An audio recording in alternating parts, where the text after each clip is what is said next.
Jehovah's Witnesses, Proclaimers of God's Kingdom Book. Chapter 1.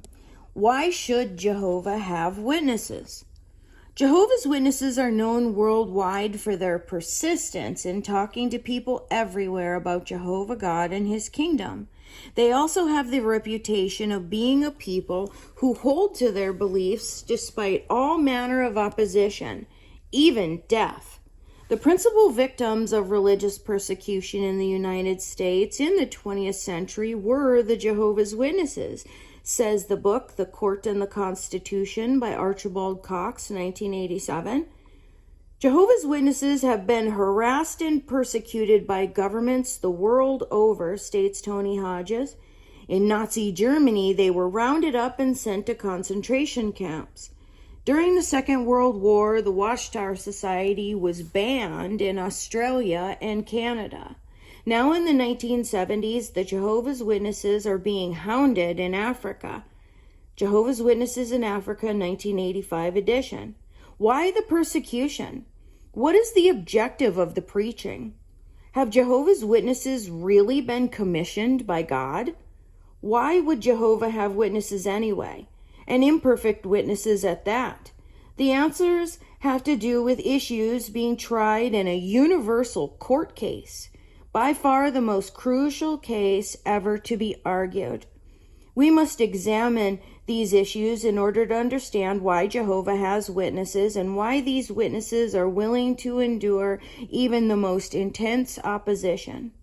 Jehovah's sovereignty challenged. These vital issues involve the rightfulness of the sovereignty or supreme rulership of Jehovah God. He is the universal sovereign by reason of his creatorship, his godship, and his almightiness. He thus has rightful domination over everything in heaven and on earth. But he always administers his sovereignty in love. What then does he ask in return for his intelligent creatures? That they love him and show him appreciation for his sovereignty. Yet thousands of years ago, a challenge was hurled against Jehovah's rightful sovereignty. How? By whom? Genesis, the first book of the Bible, sheds light on the matter. It reports that God created the first human pair, Adam and Eve, and gave them a beautiful garden home. He also laid this command upon them: from every tree of the garden you may eat to satisfaction. But as for the tree of the knowledge of good and bad, you must not eat from it. For in the day you eat from it, you will positively die. What was the tree of the knowledge of good and bad? And what would eating of its fruit signify? It was a literal tree. But God employed it for a symbolic purpose, because he called it the tree of the knowledge of good and bad, and because he commanded that the first human pair not eat from it. The tree fittingly symbolized God's right to determine for humans what is good, pleasing to God, and what is bad, displeasing to God. The presence of this tree thus tested man's respect for God's sovereignty. Sadly, the first human pair disobeyed God and ate of the forbidden fruit. They failed this simple yet profound test of obedience and appreciation. This seemingly small act constituted rebellion against Jehovah's sovereignty. How so? Understanding the way we humans are made is a key to understanding the significance of what Adam and Eve did. When Jehovah created the first human pair, he gave them a remarkable gift: free will. Contemplating this gift, Jehovah gave them mental abilities that included the powers of perception, reason, and judgment. They were not like mindless robots, nor were they like animals, which act mainly on instinct. Their freedom, though, was relative, subject to the rule of God's laws. Adam and Eve chose to eat of the forbidden fruit. They thus abused their freedom. What led them to this course? The Bible explains that a spirit creature of God had taken a willful course of opposition and resistance to God. This one, who later came to be known as Satan, spoke through a serpent in Eden and led Eve and through her, Adam, away from subjection to God's sovereignty. By eating of the tree, Adam and Eve placed their judgment above God's, indicating that they wanted to judge for themselves what is good and what is bad. The issue thus raised was, does Jehovah have the right to rule humankind, and does he exercise his sovereignty in the best interests of his subjects? This issue was clearly implied by the serpent's words to Eve. Is it really so that God said you must not eat from every tree of the garden? The implication was that God was wrongfully withholding something good from the woman and her husband. The rebellion in Eden raised another issue. Can humans under test be faithful to God? This related issue was put in clear focus 24 centuries later in connection with faithful Job. Satan, the voice behind the serpent, challenged Jehovah to his face, saying, "Is it for nothing that Job has feared God?" Satan charged. "Have not you yourself put up a hedge about him and about his house and about everything that he has all around? The work of his hands you have blessed, and his livestock itself has spread abroad in the earth." Satan thus intimated that Job's uprightness was motivated by self-interest. He further charged skin on behalf of skin, and everything that a man has he will give in behalf of his soul. Since, as Jehovah had noted, there was no one like Job in the earth, Satan was really claiming that he could turn away any servant of God away from him. All of God's servants were thus indirectly challenged regarding their integrity and loyalty to his sovereignty. Once raised, the issues had to be settled. The passage of time, about 6,000 years now, and the miserable failure of human governments clearly demonstrate that humans need God's sovereignty. But do they want it? Are there humans who will manifest heartfelt recognition of Jehovah's righteous sovereignty? Yes, Jehovah has his witnesses, but before we consider their testimony, let us first examine what is involved in being a witness. What it means to be a witness. The original language words translated witness provide insight into what it means to be a witness for Jehovah.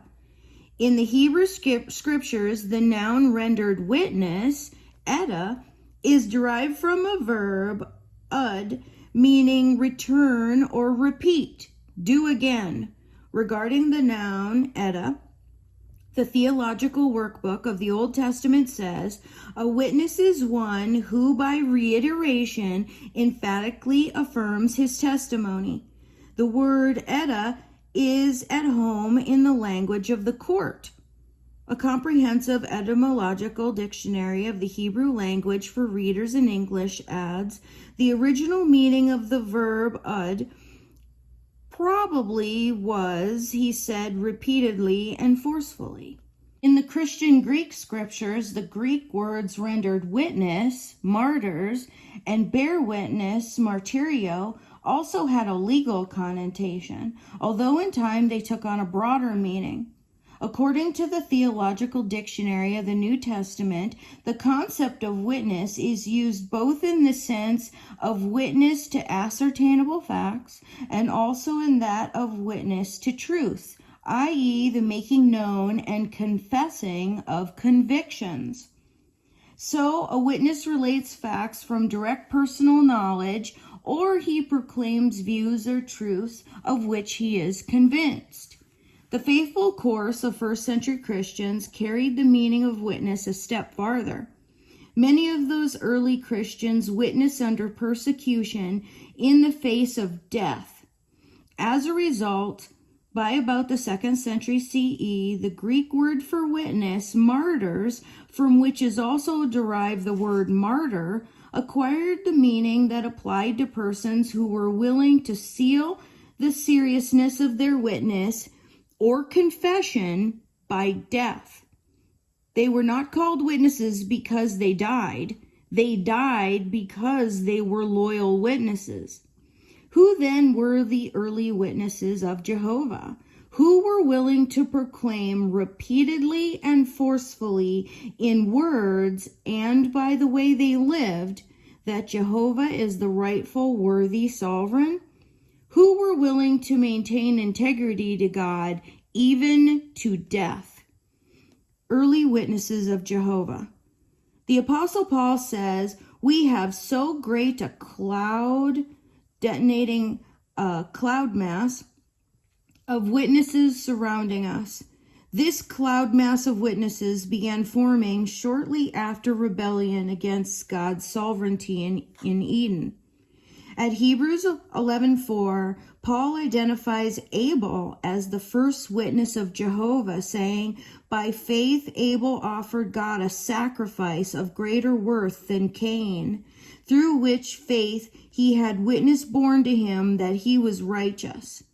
God bearing witness, reflecting his gifts, and through it he, although he died, yet speaks. In what way did Abel serve as a witness for Jehovah? The answer centers around why Abel's sacrifice was of greater worth than Cain's. Put simply, Abel made the right offering with the right motive and backed it up by right works. As his gift, he gave a blood sacrifice representing the life of the firstlings of his flock, whereas Cain offered lifeless produce. Cain's sacrifice lacked the motivation of faith that made Abel's offering acceptable. Cain needed to modify his worship. Instead, he manifested his bad heart attitude by rejecting God's counsel and warning and by murdering faithful Abel.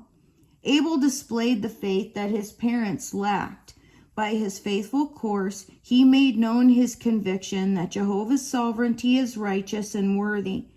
During the century or so that he lived, Abel demonstrated that a man can be faithful to God to the point of sealing his testimony by death. And Abel's blood continues to speak, for the inspired record of his martyrdom was preserved in the Bible for future generations. About 5 centuries after Abel's death, Enoch began walking with God, pursuing a course in harmony with Jehovah's standards of good and bad. By then, rejection of God's sovereignty had led to a proliferation of ungodly practices among humankind.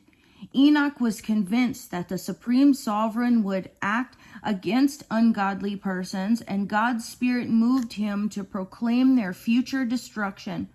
Enoch remained a faithful witness even to death, for Jehovah took him, apparently sparing him a violent death at the hands of his enemies. Enoch's name could thus be added to the growing list of the great cloud of witnesses of pre-Christian times. A spirit of ungodliness continued to pervade human affairs. During the lifetime of Noah, who was born about 70 years after Enoch's death, angelic sons of God came to the earth, evidently materializing in human form, and cohabitated with attractive women. The offspring they produced were known as Nephilim. They were giants among men. What was the result of this unnatural union of spirit creatures with humans and of the hybrid race thus produced? The inspired record answers. Consequently, Jehovah saw that the badness of man was abundant in the earth, and every inclination of the thoughts of his heart was only bad all the time. So God saw the earth, and look, it was ruined, because all flesh had ruined its way on the earth. How sad that the earth, God's footstool, was full of violence. In contrast, Noah was a righteous man, one who proved himself faultless among his contemporaries. He demonstrated his submission to God's sovereignty by doing just as God commanded. Acting in faith, he constructed an ark for the saving of his household. But Noah was more than a builder. As a preacher or herald of righteousness, he warned of the coming destruction. Despite Noah's bold witnessing, however, that wicked generation took no note until the flood came and swept them all away. Following Noah's day, Jehovah had witnesses among the post-flood patriarchs. Abraham, Isaac, Jacob, and Joseph are mentioned as an early part of the cloud of pre-Christian witnesses. They demonstrated their support of Jehovah's sovereignty, doing so by keeping integrity. They thus contributed to the satisfaction of Jehovah's name. Rather than seek security in some earthly kingdom, they publicly declared that they were strangers and temporary residents in the land, in faith, awaiting the city having real foundations, the builder and maker of which city is God.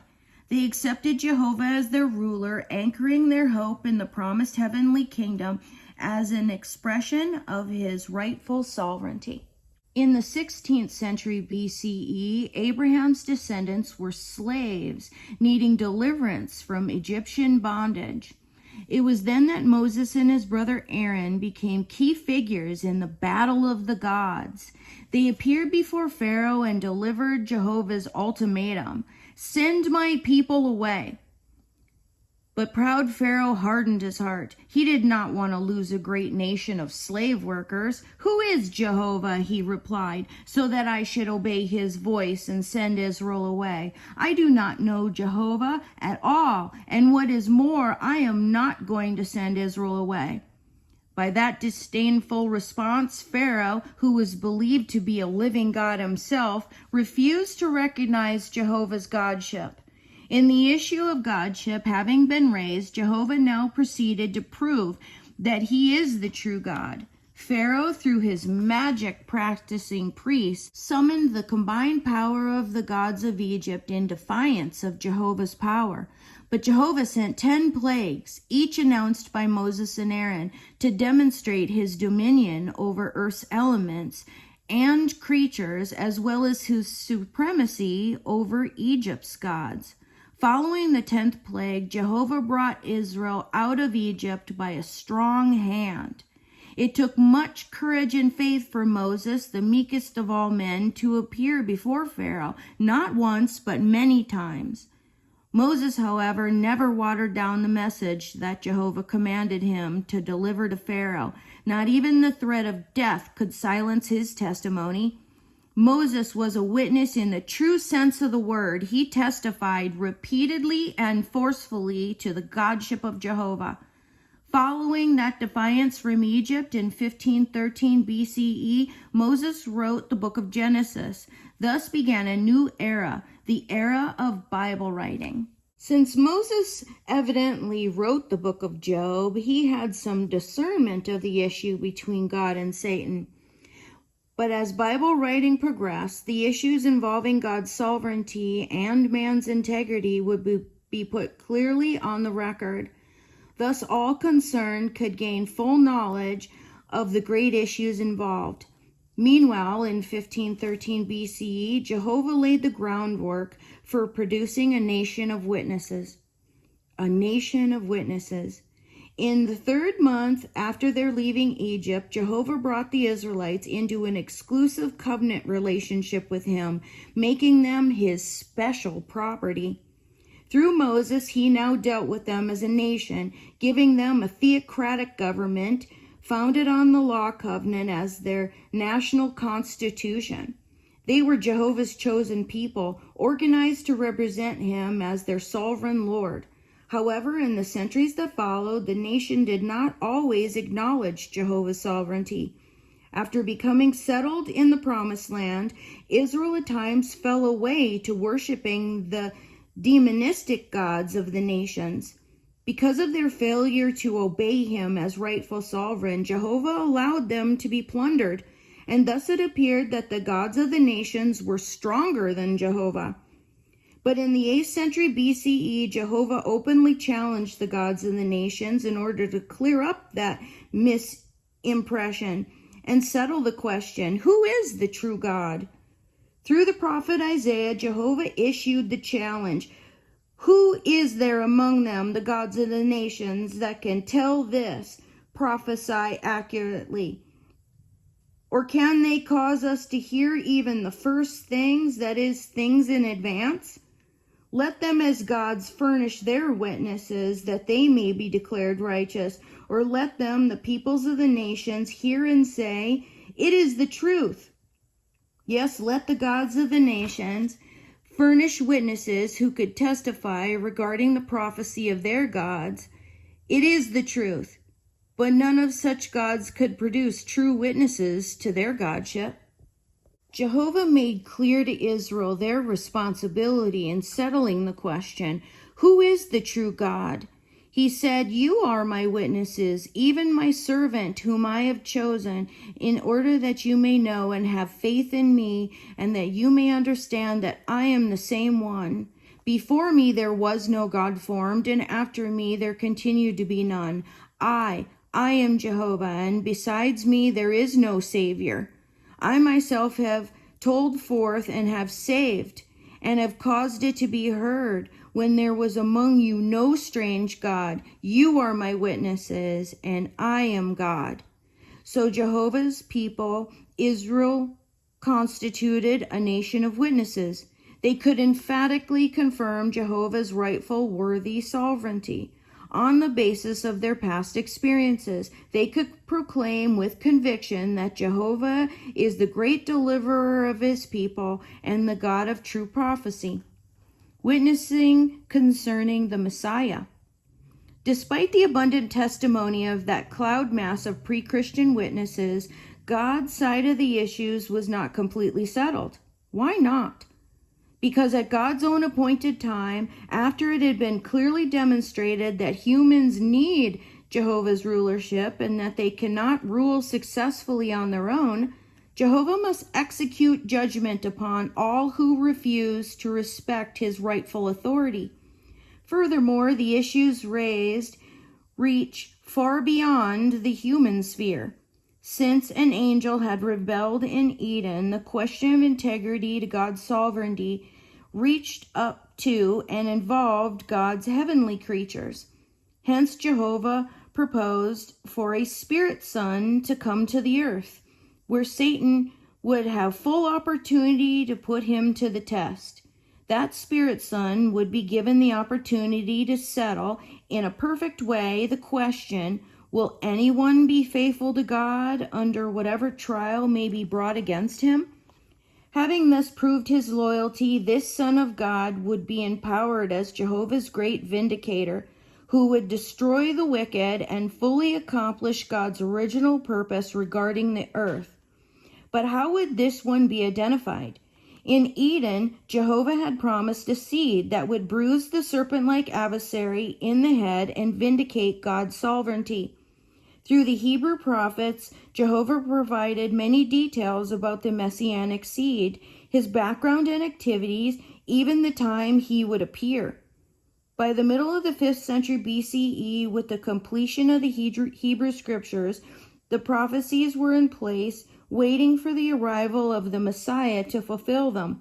The testimony of this witness, in fact, God's greatest witness, will be considered in the following chapter.